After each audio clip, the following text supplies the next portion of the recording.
Hello friends, అందరూ ఎలా ఉన్నారు?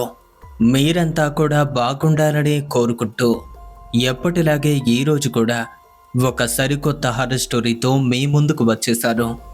నా పేరు రమేష్. నేను ఉంటున్నది నెల్లూరు పక్కనే ఉన్నటువంటి ఓ గ్రామంలో. 2002 నాటికి 10th పూర్తి చేసి ఇంటర్లో జాయిన్ అవుదామని అనుకున్నాను. కానీ మా నాన్నగారు మాత్రం చదువును ఆపేసి తనకు సహాయంగా ఉండమని చెప్పారు. మాకు కొద్దిపాటి పొలం ఉండటంతో నిత్యం మా నాన్నగారు వ్యవసాయం చేసేవారు. ఇక అదే కారణం చేత నేను మా నాన్నగారికి సహాయంగా ఉంటున్నాను. ఇలా కేవలం 2 ఏళ్ళు మాత్రమే గడిచింది. ఇంతలో అనుకోకుండా నాన్న అనారోగ్యానికి గురి కావటంతో వైద్య ఖర్చుల నిమిత్తం పొలం అంతా అమ్ముకోవలసి వచ్చింది. సుమారుగా మా నాన్నగారు పూర్తిగా కోలుకునేసరికి దాదాపుగా 2 ఏళ్ళు గడిచింది. ఇక అప్పటికే ఉన్న పొలం కూడా అమ్ముకోవటంతో పూట గడవటం కూడా కష్టంగా ఉండేది. ఇక నేను కిరాణా షాప్లో పనికైతే వెళ్తున్నాను. అక్కడ కొంతకాలం పాటు పనిచేసి పని ఎక్కువగా ఉండటంతో ఇక ఆ పని చెయ్యలేనని షాపులోనే చెప్పేసి అక్కడ పని మానేసి వేరే పనికి ఏమైనా ఉంటుందేమో అని పని మీద తిరుగుతూ ఉంటే ఇక అప్పుడే నాకు పెట్రోల్ బంక్ అయితే కనిపించింది. అక్కడ వెళ్ళి అడిగితే పని కూడా కుదిరింది. ఇక అక్కడే డ్యూటీ చేస్తున్నాను. అయితే ప్రతిరోజు ఓ వ్యక్తి కార్లో మా బంక్ దగ్గరకు వస్తూ ఉండేవారు. వారితో నాకు పరిచయం కూడా ఏర్పడింది. తను నేను చాలాసేపటి వరకు మాట్లాడుకునే వాళ్ళం. ఒకరోజు, నీకిక్కడ చాలా తక్కువ శాలరీ ఇస్తారు, మరి నీ కుటుంబాన్ని ఎలా గడుపుతున్నావు?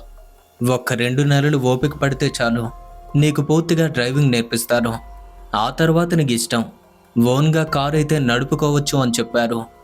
ఇక అప్పుడే నా యొక్క దృష్టి మోటార్ ఫీల్డ్ పైకి వెళ్ళింది. మరుసటి రోజు నుండి ఆ వ్యక్తి దగ్గర కార్ డ్రైవింగ్ నేర్చుకోవటం మొదలు పెట్టాను. కేవలం వారం రోజుల్లోనే డ్రైవింగ్లో మెలకువలన్నీ నేర్చుకుని నెల రోజులు తిరిగేసరికి ఒంటరిగా నేనే కార్ డ్రైవింగ్ చేస్తున్నాను. ఇక అప్పటి నుండి ప్రతిరోజు తనతో పాటు ఎన్నో క్యాంపులకు వెళ్ళి వస్తుంటే మరికొన్నాళ్ళకు రూట్స్ గురించి కూడా అర్థమైంది. ఆ తరువాత అదే వ్యక్తి ఒక ఆఫీసర్ వద్ద నన్ను డ్రైవర్గా సెట్ చేశారు. వారి వద్ద కొన్నాళ్ళు డ్యూటీ చేశాక శాలరీ సరిగ్గా ఇవ్వటం లేదని అక్కడ డ్యూటీ మానుకొని సెకండ్ హ్యాండ్ ట్యాక్సీ ఒకటి తీసుకుని నడుపుతున్నారు. అయితే అది చాలా ఓల్డ్ మోడల్ వెహికల్ కావటంతో రిపేర్స్ అనేవి చాలా ఎక్కువగా ఉండేవి. మళ్ళీ దాన్ని సేల్ చేసి వేరే ఎక్కడైనా సరే జాయిన్ అవుదామని అనుకుంటున్నారు. సరిగ్గా అప్పుడే నాకు డ్రైవింగ్ నేర్పినటువంటి ఆ వ్యక్తి ఆ రోజు నన్ను పిలిచాడు. నాకు తెలిసినటువంటి ఒక ఏజెంట్ ఒకరు మన జిల్లాలో మాత్రమే కాదు, వేరే జిల్లాలకు చెందిన కొంతమందిని కువైట్ తీసుకువెళ్తున్నాడు. అక్కడ ఎక్కువగా డ్రైవర్స్ అవసరం ఉందని చెప్పాడు. ఒకవేళ నీకు అక్కడికి వెళ్ళే ఉద్దేశం ఉంటే చెప్పు అని అడిగారు నన్ను. అందుకు నేను వెంటనే సరే అని చెప్పడంతో మమ్మల్ని అక్కడికి పంపించే ఒక ఏజెంట్ నాకు పాస్పోర్ట్ అన్నీ కూడా ఏర్పాటు చేశారు. కొన్నాళ్ల తర్వాత మేమైతే కువైట్కి చేరుకున్నాం. ఎవరికి చేతనైన పనిలో వారు కుదురుకున్నారు. నేనైతే ఒక ఇంట్లో కార్ డ్రైవర్గా చేరాను. మరి మా ఓనర్స్ యొక్క పరిస్థితి ఏంటంటే ఆ ఇద్దరూ కూడా బాగా వృద్ధులు. వారికి పిల్లలు కూడా లేరు. కానీ 10 తరాలకు సరిపడా ఆస్తులు మాత్రం ఉండేవి. వాళ్ళు చాలా మంచి మనుషులు. నాకంటే ముందు శ్రీలంకకు చెందిన ఒక ఆయన ఉండేవాడు. కానీ ఆరోగ్యం బాగా లేకపోవడంతో తను వెళ్ళిపోయాక నేను అక్కడ డ్యూటీలో చేరటం జరిగింది. ఇక అదే ఇంట్లో పనుల కోసం శ్రీలంకకు చెందినటువంటి ఆడవాళ్ళైతే ఉండేవారు. కొన్నాళ్ళ వరకు భాషా భేదం ఉండటంతో మేం మాట్లాడుకోవటానికైతే ఇబ్బంది పడేవాళ్ళం. కానీ మరికొన్నాళ్ళకు ఒకరి భాష ఇంకొకరికి మెల్లమెల్లగా అర్థమయ్యేసరికి అప్పటి నుంచి ఒకే ఇంట్లో ఉంటూ మేమంతా కూడా సరదాగా గడుపుతున్నాం. నేను చేయాల్సిన డ్యూటీ ఏంటంటే, ఒకవేళ వాళ్ళు ఎక్కడికైనా వెళ్తే జాగ్రత్తగా వారిని కారులో తీసుకువెళ్ళి పని పూర్తయ్యే వరకు వారితో పాటు ఉండి ఆ తరువాత మళ్ళీ ఇంటికి తీసుకురావటం. ఇంట్లో ఉన్న సమయంలో వారిద్దరికీ చిన్న చిన్న పనుల్లో కూడా సహాయంగా ఉంటూ మార్కెట్ పనులు ఏమైనా ఉంటే చూసుకోవటం. ఇదే నా పని. ఇలా 1 సంవత్సరం గడిచేసరికి వాళ్ళు ఎలా అంటే నన్ను సొంత బిడ్డలా చూసుకోవటం మొదలుపెట్టారు. మరి శ్రీలంక వాళ్ళు కూడా అలాగే ఉండేవారు. మా ఓనర్ గారికి చాలా ఆస్తులు ఉండటంతో ఇంకా అప్పటికీ కూడా కొన్ని వ్యాపారాల్లో భాగస్వామిగా ఉంటున్నారు. అంటే పార్ట్నర్షిప్లో. అయితే ఏదో నెల రోజులకు ఒక్కసారి ఫ్యాక్టరీలకు వెళ్ళి వారి లావాదేవీలన్నీ తీర్చుకుని తరువాత రావటం వారి అలవాటు. ఇక అదే టైంలో నేను కూడా అతని వెంటే ఉండేవాడిని. నా పరిస్థితి ఇలా ఉంటే నాతో కలిసి కువైట్కి వచ్చినటువంటి ఇంకో వ్యక్తి మేం ఉంటున్న వీధికి దగ్గరలోనే వేరొక ఓనర్ దగ్గర కార్ డ్రైవర్గా డ్యూటీ చేసేవాడు. నేను బయటికి వెళ్ళే టైంలో అప్పుడప్పుడు మేం కూడా కలుసుకునే వాళ్ళం. ఒకరోజు అనుకోకుండా ఇద్దరం ఒకే చోట కలుసుకున్నాం. ఆ రోజు తాను నాతో చెప్పింది ఏంటంటే, ఇక్కడికి దగ్గరలో ఒక ప్రదేశం ఉందట, దాని గురించి నాకు నిన్నే తెలిసిందే, నీకు టైం ఉంటే వెళ్ళొద్దామని చెప్పాడు. అదేంటో చెప్పమని అడిగారు. తాను మాత్రం దాని గురించి చెప్తే నువ్వు ఏమనుకుంటావో తెలీదు, వెళ్ళాక నీకే తెలుస్తుంది అని చెప్పాడు. ఇక అప్పటికి మా ఓనర్ వాళ్ళు ఫ్యాక్టరీలో ఉన్నారు. వాళ్ళు వచ్చేసరికి దాదాపుగా సాయంత్రం కూడా కావచ్చు. అంటే సుమారుగా 4 లేదా 5 గంటలు నేను అక్కడే వెయిట్ చేయాలి. మరి ఎలాగో ఖాళీగా ఉన్నాం కదా, సరే అయితే అదేంటో చూద్దాము అని చెప్పడంతో నా కారులోనే ఆ ప్రదేశానికి ప్రయాణమయ్యాం. ఇంకా ఆ స్థలం చాలా దూరంలో మిగిలి ఉండగా మనం వెళ్తున్నది అక్కడికే అని చెప్పాడు. నాకేం అర్థం కాలేదు. అక్కడికా? అయినా అక్కడ ఏముందని అంత దూరం నుండి తీసుకొచ్చావు అని అడగ్గా, దగ్గరికి వెళ్ళాక నీకే తెలుస్తుంది అది ఏంటో అని చెప్పాడు వాడు. అసలు అక్కడ ఏముందని, ప్రతిరోజు నేను ఇదే రోడ్లో తిరుగుతూ ఉంటాను, కానీ నాకు అక్కడ ఎలాంటి వింత కనిపించలేదు.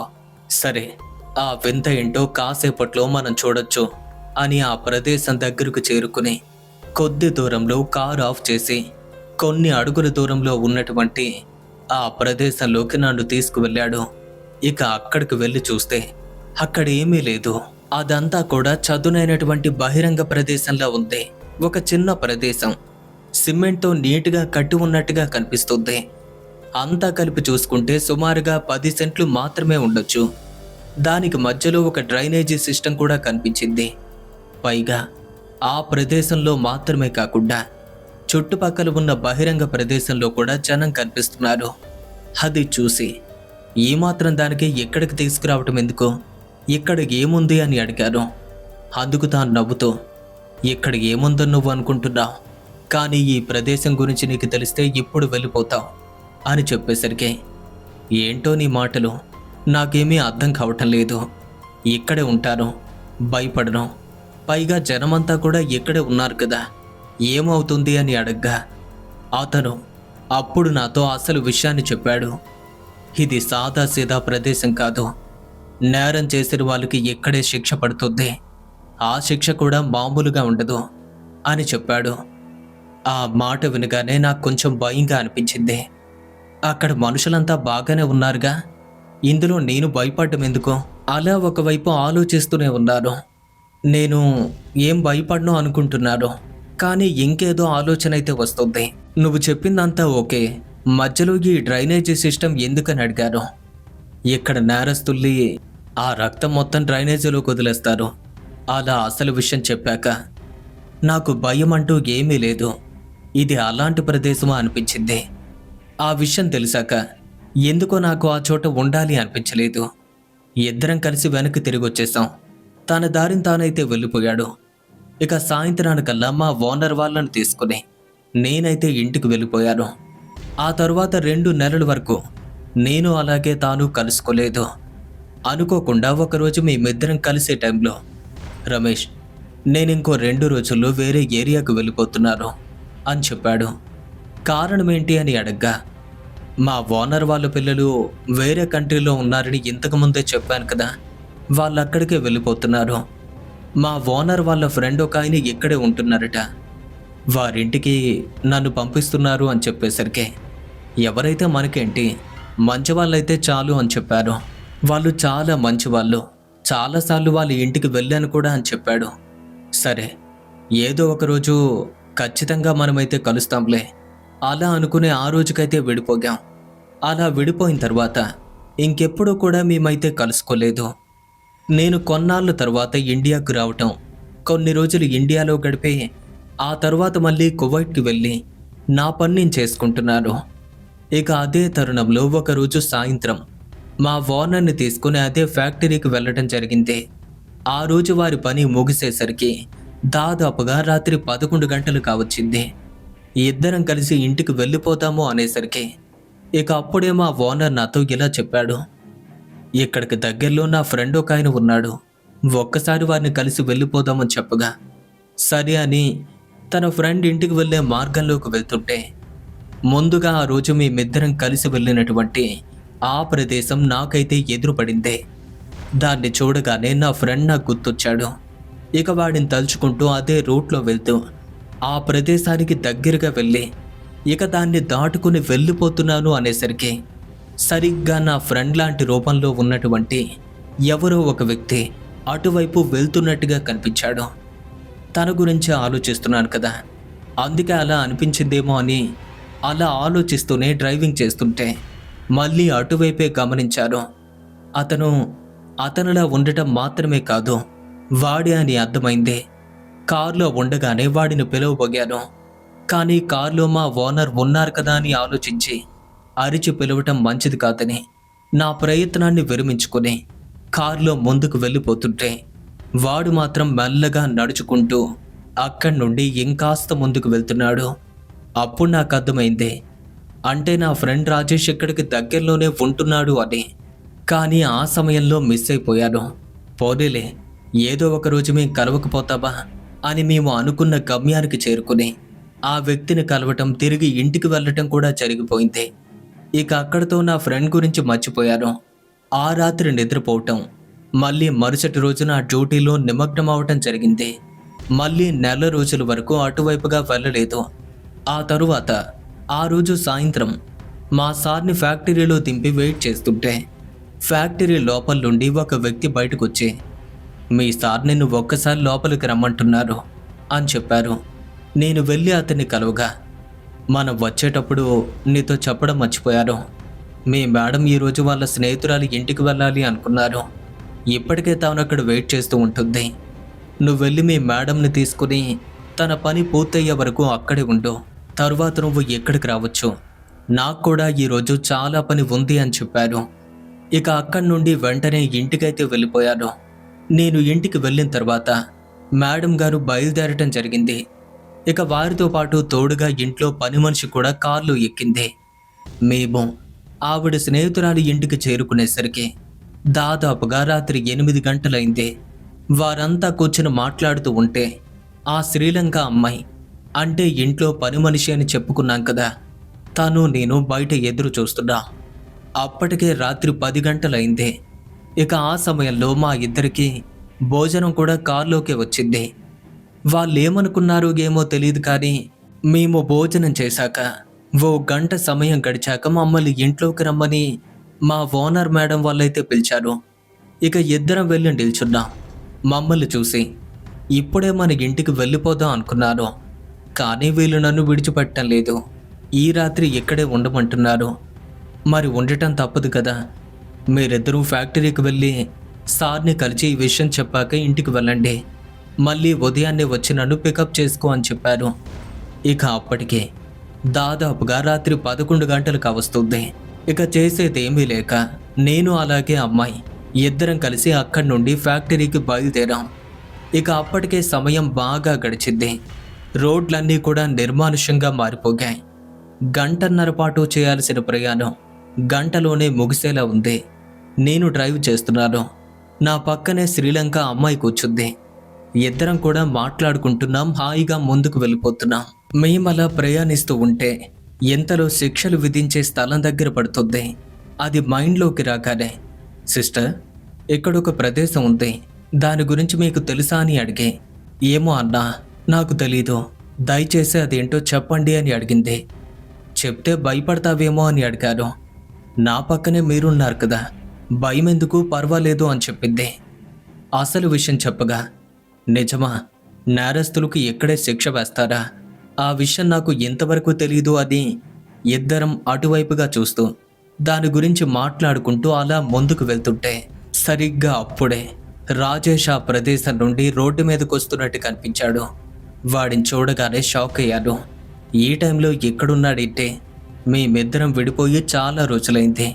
మళ్ళీ ఇప్పుడే కలుసుకోబోతున్నాము అని వెళ్తున్నటువంటి కార్ని మెల్లగా ఆపి అటువైపుగా వెళ్ళిపోతున్నటువంటి రాజేష్ని పిలిచారు. నా పిలుపు వినగానే ఎక్కడికో వెళ్ళిపోతున్నవాడు ఉలిక్కిపడి వెనక్కి తిరిగి చూశాడు. కారులో ఉన్నది నీరు. నన్ను చూడగానే పరిగెత్తుకుని నా దగ్గరకు వచ్చేశాడు. రేయ్, నువ్వేంటి ఈ టైంలో ఎక్కడికి వెళ్తున్నావు అని అడిగాడు. మా ఓనర్ దగ్గరికి అని చెప్పారు. చాలా రోజులైంది కదరా మనం విడిపోకి, అయినా ఇన్నాళ్ళు నన్ను కలవాలి అనిపించలేదా అని అడిగాడు. రేయ్, నిన్ను కలవాలి అని ఎన్నోసార్లు ట్రై చేశాను, కానీ ఆ రోజు నువ్వు సరిగ్గా ఇదే ప్రదేశంలో కనిపించావు. నిన్ను పిలుద్దాం అనుకున్నాను, కానీ మా ఓనర్ కారులోనే ఉన్నారు కదా, వారు ఉండగా అలా చేయటం తప్పు అనిపించింది. మళ్ళీ చాలా రోజుల తర్వాత కలిసాం అని చెప్తుంటే వాడు కూడా అలాగే ఆశ్చర్యపోతున్నాడు. ఎంతకీ ఈ అమ్మాయి ఎవరు అని అడిగాడు. మేమంతా కూడా ఒకే ఇంట్లో పనిచేస్తున్నాంరా, ఈమెది శ్రీలంక అని చెప్పారు. చెప్పగానే వారిద్దరూ ఒకరిని ఒకరు పరిచయం చేసుకున్నారు. మేమిద్దరం కారులోనే ఉన్నాం. వాడు మాత్రం రోడ్డు మీదే నిల్చుని మాట్లాడుతుంటే, అవును, ఆ రోజు సరిగ్గా ఇక్కడే కనిపించాం, మళ్ళీ ఈరోజు కూడా ఇదే ప్రదేశంలో కనిపిస్తున్నాం. ప్రతిసారి నువ్వు ఇక్కడే కనపడటానికి కారణం ఏంటి అని అడిగారు.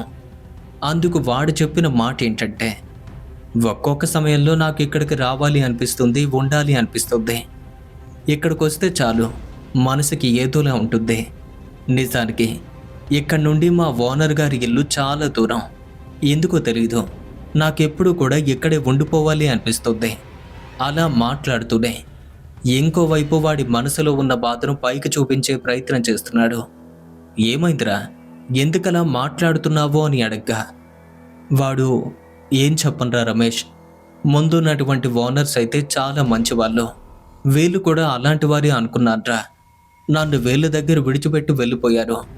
కొన్నాళ్ళ వరకు నన్ను బాగానే చూసుకున్నారు. ఆ తరువాత ప్రతి క్షణం కూడా నన్ను ఇబ్బంది పెట్టే ప్రయత్నం చేశారు. మితిమీరినటువంటి పనులు చేస్తూ ఇష్టం వచ్చినట్టుగా తిట్టేవారా. వాళ్ళు పట్టిన కుందేలకు మూడే కాళ్ళు అన్న విధంగా ప్రవర్తిస్తారు. అందులోకి ఆ మేడం చాలా దుర్మార్గురాలు. ప్రతి క్షణం నన్ను ఏదో ఒక మాట అంటూనే ఉండేది. నిజానికి ఇక్కడ ఉండాలి అనిపించలేదు, ఇండియాకు వెళ్ళిపోవాలి అనుకుంటున్నారు, కానీ వెళ్ళటం కుదరలేదు అని చెప్తుంటే, నిజమే కదా, మన పాస్పోర్ట్స్ అన్నీ కూడా వాళ్ళ చేతుల్లోనే ఉంటాయి, ఎప్పుడు పడితే అప్పుడు వెళ్ళటం కుదరదు కదా అని నా మనసులో అనుకున్నారు. సరే, కొంచెం ఓపిక పట్టు, ఆ టైం రాగానే ఇండియాకు వెళ్ళిపోవచ్చు. మన జానడు పొట్టను పోషించుకోవటం కోసం ఇక్కడికి వచ్చాం. కష్టమైనా నష్టమైనా భరించి తీరాల్సిందే. కొన్నిసార్లు నాకు కూడా అలానే అనిపిస్తుంది, నా వాళ్ళందరితో కలిసి ఉండాలని, కానీ ఎప్పుడు పడితే అప్పుడు వెళ్ళటం కుదరదు కదా. అలా నేను కూడా మాట్లాడేసరికి శ్రీలంక అమ్మాయి మా ఇద్దరి వాదన చూసి తాను కూడా మా ఇద్దరితో మాట మంతి కలిపింది. అప్పటికి ఇంకా టైం అవుతుంది. అది గుర్తు చేసుకుని, రే, మేము త్వరగా వెళ్ళాలరా, మా ఓనర్ మా కోసం ఎదురు చూస్తారేమో అని చెప్పగా, సరే వెళ్ళండి అని తాను చెప్తుంటే, రే, మరెక్కడి నుండి నువ్వు ఇంటికి ఎలా వెళ్తావు అని అడిగేసరికి, అయినా నువ్వు ఉండేది మాకు దగ్గరలోనే కదరా, లేదంటే ఇక్కడికెలా వస్తావు? ఇలా మాట్లాడుతుండగానే అప్పుడే ఒక పోలీస్ వ్యాన్ అటువైపు నుండి దూసుకొస్తూ కనిపించింది.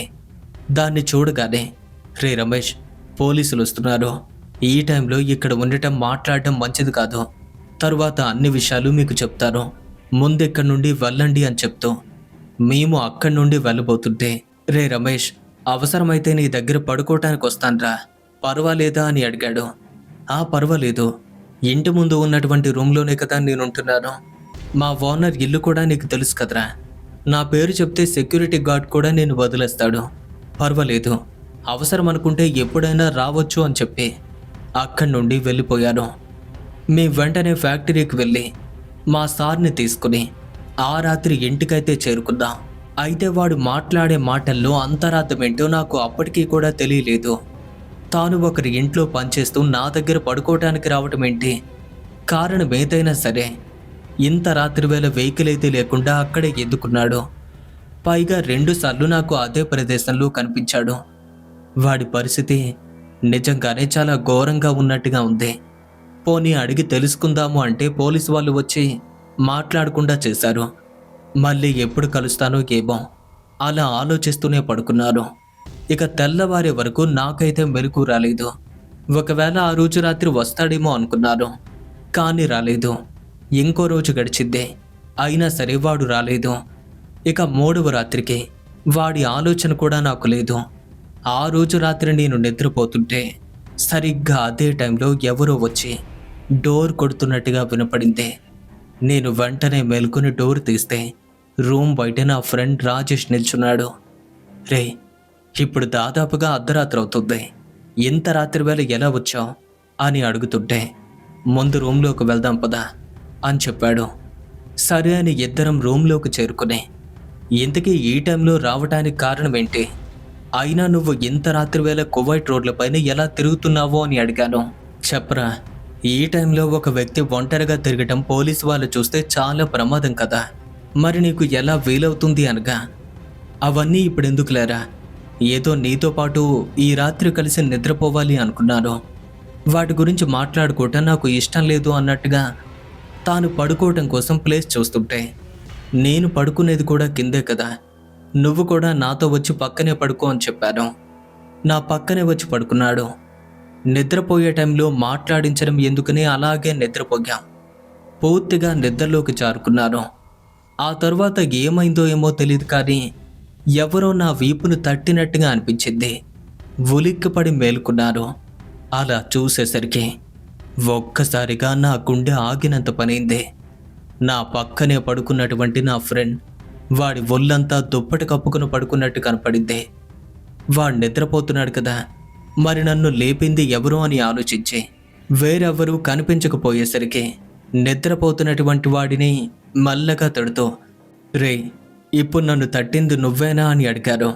అలా అడిగేసరికి, అవునరా, నేనే నిద్రలేపాను అని కప్పుకున్న దుప్పటిని కూడా తీయకుండా చెప్పేసరికి, ఏమైంది, ఎందుకలా నిద్రలేపావో అని అడిగాను. నాకెందుకో భయంగా ఉందిరా, ఇక్కడి నుంచి బయటపడతానో లేదో కూడా తెలియటం లేదు, ఇండియాకి వెళ్ళి మా వాళ్ళందరినీ చూడాలి అనిపిస్తుంది. అలా చెప్తూ చిన్నగా ఏడవటం మొదలుపెట్టాడు. రే, అసలు ఎందుకురా ఈ మధ్య ఇలా తయారయ్యా, సమయం సందర్భం లేకుండా ఏడుస్తున్నావేంటి, అసలు ఏం జరిగిందో ఏంటో చెప్పు అని వాడు కప్పుకున్న దుప్పటి పక్కకు తీద్దాము అంటే, ముఖానికి కప్పి ఉన్న దుప్పటి అస్సలు వదలటం లేదు, చాలా గట్టిగా పట్టుకున్నాడు. ఒకవైపు వాడు మాట్లాడుతుంటే బాగా భయపడుతున్నట్టుగా అనిపిస్తుంది. ఇంకా పడుకొని అడిగితే ఫలితం లేదని ఇక వెంటనే పైకి లేచి నిల్చుని వాడు పట్టుకున్నటువంటి ఆ దుప్పటిని లాగేద్దాం అనుకున్నాను. కానీ అప్పుడు కూడా వాడు దాన్ని తీయనివ్వటం లేదు, చాలా గట్టిగా పట్టుకుంటున్నాడు. ఏమైందిరా నీకు, ఎందుకిలా ప్రవర్తిస్తున్నావు, దుప్పటి కూడా తీయనివ్వకుండా చిన్నపిల్లవాడిలా ప్రవర్తిస్తావేంటే. అంతే, అలా అంటూనే బలంగా ఒక్కసారిగా దుప్పటి లాగేశాను. అలా దుప్పటి తీసిన వెంటనే అక్కడ ఉన్న ఆకారాన్ని చూసి భయపడి గట్టిగా అరుస్తుంటే నా గొంతు కూడా పనిచేయలేదు.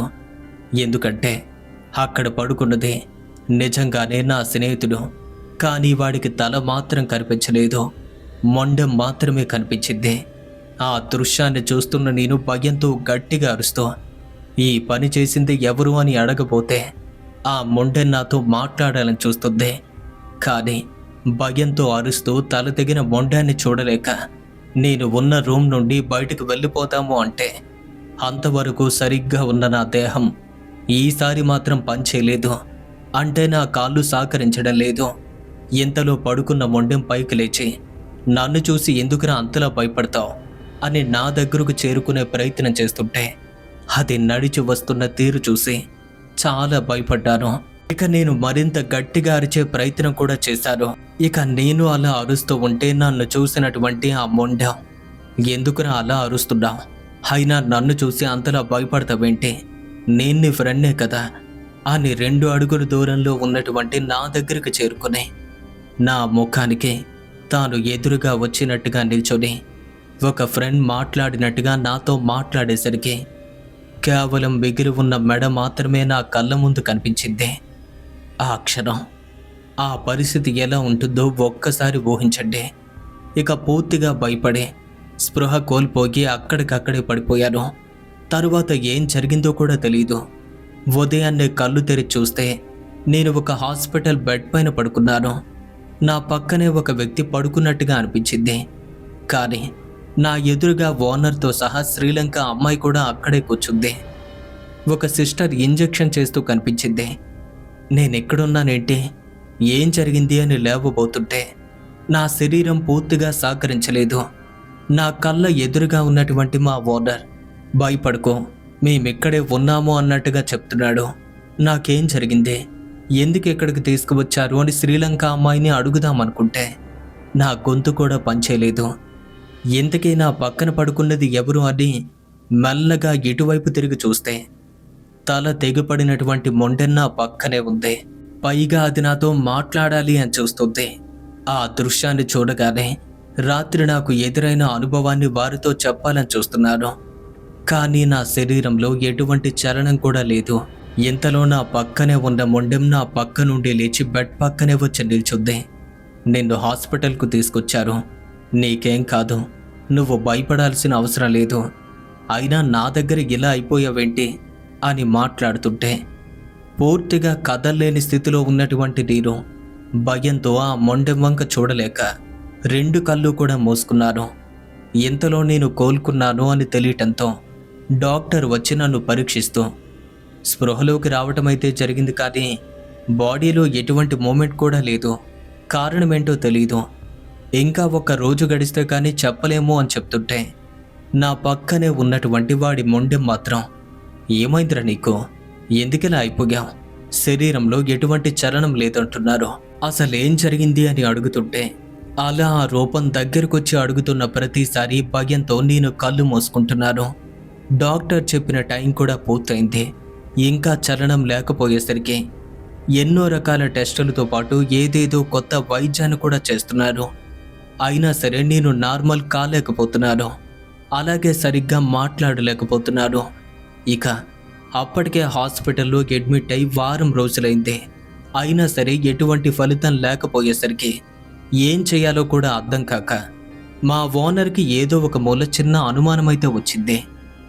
ఎంతోమంది డాక్టర్లు ఎన్నో విధాలుగా ఈ వ్యాధిని తెలుసుకోవాలి అని చూస్తున్నారు, కానీ ఎంతకీ ఫలితం లేదు. పోనీ ఒకసారి ఆ పరంగా అయినా సరే చూద్దామని వారి మత గురువు యొక్క శిష్యుడిని తన వెంట పెట్టుకుని ఆ రోజు సాయంత్రానికి హాస్పిటల్కు వచ్చారు. వారు వచ్చి రావటంతోనే నా పక్కనే ఉన్నటువంటి ఆ మొండెం, అంటే నా ఫ్రెండ్ యొక్క ఆ మొండెం భయపడుతూ బెడ్ కిందకు వెళ్ళిపోతుంటే ఇక అప్పుడే నా రూమ్లోకి అడుగుపెట్టిన ఆ వ్యక్తి మా ఓనర్తో మాట్లాడుతూ ఇదేమీ మెడిసిన్కి లొంగే వ్యాధి కాదు, ఆత్మను మీ పక్కనే పెట్టుకుని అనవసరంగా డబ్బులు ఖర్చు చేస్తున్నారు. ఇక ఒక్కసారిగా తాను నేను ఉన్నటువంటి ఆ బెడ్ కిందకైతే వంగి వాడి యొక్క మొండాన్ని చూడటం మొదలుపెట్టారు. అయితే ఆ మొండెం నాకు అలాగే అతనికి మాత్రం కనిపించినట్టుంది, ఎందుకంటే మిగతా ఎవరికీ అది కనపడటం లేదు. అలా వంగినటువంటి ఆ వ్యక్తి ఆ మొండాన్ని చూస్తూ ఈ అబ్బాయికి ఎందుకిలా ఇబ్బంది పెడుతున్నావు, అతను ఏం చేశాడు అని అడుగుతుంటే నా వద్ద ఉన్నటువంటి మా ఓనర్ గారు అక్కడేమీ కనపడకపోయేసరికి మీరు ఎవరితో మాట్లాడుతున్నారు అని అడిగారు. అందుకు ఆ వ్యక్తి ఈ అబ్బాయి బెడ్ కింద ఒక ఆత్మ ఉంది, ఆ ఆత్మ కారణంగానే ఈ అబ్బాయి ఇలా అయిపోయాడు అని చెప్తుంటే నాకు అక్కడేమీ కనపడటం లేదు, మరి ఎక్కడ ఏదో ఉంది అంటున్నారు అని మా ఓనర్ ఆశ్చర్యపోతుంటే బెడ్ కింద దాక్కున్న ఆత్మ యొక్క 2 కాళ్ళు అందుకుని దాన్ని బయటికి లాగి ఇప్పుడు పట్టుకున్నారు. ఇక ఈ అబ్బాయికి ఏమీ కాదని నా దేహాన్ని తాకి నీకింకేం కాదు, భయపడకు, లేచి కూర్చో అని చెప్పారు. ఇక ఆశ్చర్యకరంగా అప్పుడే ఏదో అద్భుతం జరిగినట్టు ఒక్కసారిగా లేచి కూర్చున్నారు. ఇక డాక్టర్తో పాటు ఆ ఓనర్ అలాగే శ్రీలంక అమ్మాయి అంత ఆశ్చర్యంగా చూస్తున్నారు. వారి మత పెద్ద పట్టుకున్నటువంటి నా ఫ్రెండ్ ఆత్మ తన చేతుల్లో నలిగిపోతున్నట్టుగా అనిపిస్తుంది. దాన్ని అలాగే పట్టుకుని బెడ్ మీద కూర్చున్నటువంటి నాతో ఈ వ్యక్తి ఎవరో నీకు తెలుసు కదా, ఇప్పుడు నువ్వే చెప్పు అనగా మేమిద్దరం ఇండియా నుండి ఒకప్పుడు కలిసే కువైట్కి వచ్చాం, మేమిద్దరం కూడా ఫ్రెండ్స్, ఈ వ్యక్తి ఎలా చనిపోయాడో నువ్వే అడిగి తెలుసుకో అనగా ఇక నేను అడగటంతోనే చెప్పాను కదా వేరే ఓనర్ వాళ్ళ ఇంట్లో జాయిన్ అయ్యారని. వారెప్పుడు కూడా నన్ను ఇబ్బంది పెట్టడమే కాకుండా భార్యాభర్తలిద్దరూ కూడా గొడవలు పడుతూ ఉండేవారు. చాలా రోజులు అలానే గడిచింది. కానీ గొడవ పెట్టుకున్న ప్రతిసారి ఎవరో ఒకరు ఏదో ఒకటి చేసుకుని ఏదో అయిపోవాలి అనుకునేవారు. ఆ సమయంలో ఇంట్లో పని వాళ్ళమంతా కూడా భయపడేవాళ్ళం.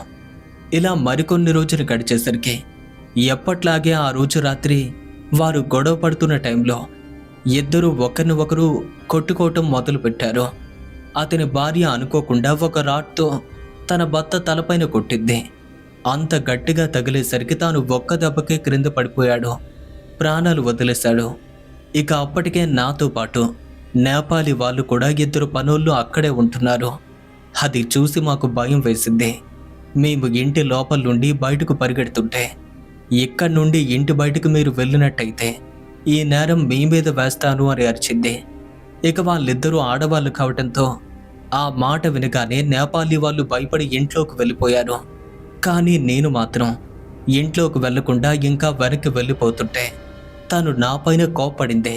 అయితే తాను కోపాన్ని బయట పెట్టలేదు కానీ ఏదో ఒక విధంగా నటించి నన్ను మెల్లగా ఇంట్లోకి రప్పించింది. అలా ఇంట్లోకి వెళ్ళిన వెంటనే నా వల్ల మీకు ఎటువంటి అపకారం కూడా కలగదు, ముందు మనం ఈ శవాన్ని మాయం చేద్దాము అని చెప్పింది. అంటే ఒక అబద్ధాన్ని చెప్పింది. ఇక నా చేతిలో ఉన్నటువంటి రాడ్ వేరే వాళ్ళ చేతికి ఇవ్వకుండా క్రింద పెట్టమని చెప్పింది. ఇక అసలు విషయం తెలియక నా చేతి ముద్రలు పడినటువంటి ఆ రాడ్డును క్రింద పెట్టగానే, మనం ఈ రాత్రి శవాన్ని మాయం చెయ్యాలి, అందుకు నీ పూర్తి సహకారం కావాలి అంటూ నా చేత బాత్రూం వైపుగా శవాన్ని తీసుకుపోయేందుకు ఏర్పాట్లు చేస్తూ మీరెక్కడే ఉండండి, ఇప్పుడే వస్తానని చెప్పి ఇంట్లోకి వెళ్ళినటువంటి ఆమె వెంటనే పోలీసులకైతే కాల్ చేసి ఆ విషయాన్ని చెప్పింది. ఆ విషయం మాకు కూడా తెలియదు. వెంటనే పోలీసులు రావటం, నన్ను అరెస్ట్ చేయటం కూడా జరిగింది. ఆ నేరం నేను చెయ్యలేదని ఎంత మొత్తుకున్నా సరే వారు వినిపించుకోలేదు. మరుసటి రోజు ఇండియా గవర్నమెంట్ కూడా ఆ వార్త అయితే అందజేసి ఆ రోజే కోర్టులో నన్ను నిలబెట్టారు. నేను నేరం చెయ్యలేదని ఎంత చెప్పినా సరే వినిపించుకోకుండా ఆ రాడ్ పైన నా వేలిముద్రలు ఉండటంతో ఆ నేరం నాపైన రుజువు చేసేలా చేశారు. అలా అన్ని ఆధారాలను ఇండియా గవర్నమెంట్కి చూపించి వెంటనే శిక్ష పడేలా కూడా మేనేజ్ చేసుకుంది. ఇక ఈ విషయం నా వాళ్ళకు తెలిసినటువంటి వారం రోజులకే మా మేడం దగ్గర డబ్బులు చాలా ఎక్కువగా ఉండేవి. ఆలస్యం చేయకుండా కొన్ని రోజుల వ్యవధిలోనే నాకు మరణశిక్ష అమలు చేసేలా చేసింది. అలా చేసిన నేరానికి నేను మరణశిక్ష అనుభవించాల్సి వచ్చింది. కానీ ఇది జరిగేసరికి మన వాళ్ళెవ్వరూ ఈ ప్రాంతంలో లేరు. పైగా డబ్బుతో అన్ని దారులు మూసుకుపోయేలా చేసింది. నన్ను అనవసరంగా ఇలా చేసింది. నేను చనిపోయి ఇప్పటికే 6 నెలలైంది. మనమిద్దరం కలిసిన ఆ రోజు రాత్రి ఏ ప్రదేశానికైతే వెళ్ళామో అక్కడే నాకు శిక్ష విధించారు. అప్పటి నుండి ఒక ఆత్మగా మారి అక్కడే తిరుగుతున్నాను. నీకు ఆ విషయం తెలియక ఇంకా నాతో స్నేహంగా ఉండాలి అని చూసావు. ఇక అదే భ్రాంతిలో పెట్టి నీ దగ్గరకు వచ్చాను నేను అని నాతో నా స్నేహితుడి యొక్క ఆత్మ మాట్లాడుతుంటే అన్ని విషయాలను వారికి కూడా నేను చెప్పాను. ఆ సంఘటన అంతా విని మా ఓనర్ సైతం భయపడ్డారు. ఇక శ్రీలంక అమ్మాయికి అయితే ఏం మాట్లాడాలో కూడా అర్థం కాలేదు. కారణం ఏంటంటే ఆ రోజు అదే ఆత్మ తనతో పాటు మామూలుగా మాట్లాడింది. ఇక వెంటనే ఆ మత పెద్ద ఆత్మను బంధించి తీసుకుపోవటం జరిగింది. ఇక మా ఓనర్ గారి ఇంటికి చేరుకుని కొన్ని రోజుల తర్వాత నేనైతే తేరుకున్నాను. అయితే అప్పటికి ఈ రోజుల్లో ఉన్నంత టెక్నాలజీ లేకపోవడంతో ఈ విషయం కొంతవరకు మాత్రమే తెలిసింది. ఈ రోజుల్లో ఇటువంటి సంఘటన జరిగి ఉంటే తీవ్ర సంచలనంగా మారేది. ఈ విధంగా తన జీవితంలో జరిగినటువంటి ఈ సంఘటనను రమేష్ గారు మనతో పాటు షేర్ చేసుకోవటం జరిగింది. మరి ఈ స్టోరీ మీకు ఎలా అనిపించింది? మీ అభిప్రాయాన్ని క్రింద కామెంట్స్ రూపంలో మాకు తెలియచేయండి. మీ ప్రతి కామెంట్ని చదివి రిప్లై ఇవ్వడానికి ప్రయత్నిస్తాం. అలాగే ఈ వీడియో కనుక మీకు నచ్చినట్టయితే వీడియోని లైక్ చేయటం మాత్రం మర్చిపోవద్దు. ఇలాంటి మరిన్ని ఇంట్రెస్టింగ్ హారర్ స్టోరీస్ కోసం ఇప్పుడే మన ఛానల్ను సబ్స్క్రైబ్ చేసుకోండి. ఒకవేళ మీ జీవితంలో జరిగినటువంటి సంఘటనల్ని, మీకు తెలిసినటువంటి స్టోరీస్ని కానీ మాతో షేర్ చేసుకోవాలి అనుకుంటే మన యొక్క ఇన్స్టాగ్రామ్కి DM చేయండి, లేదా మనకి మెయిల్ కూడా చేయొచ్చు.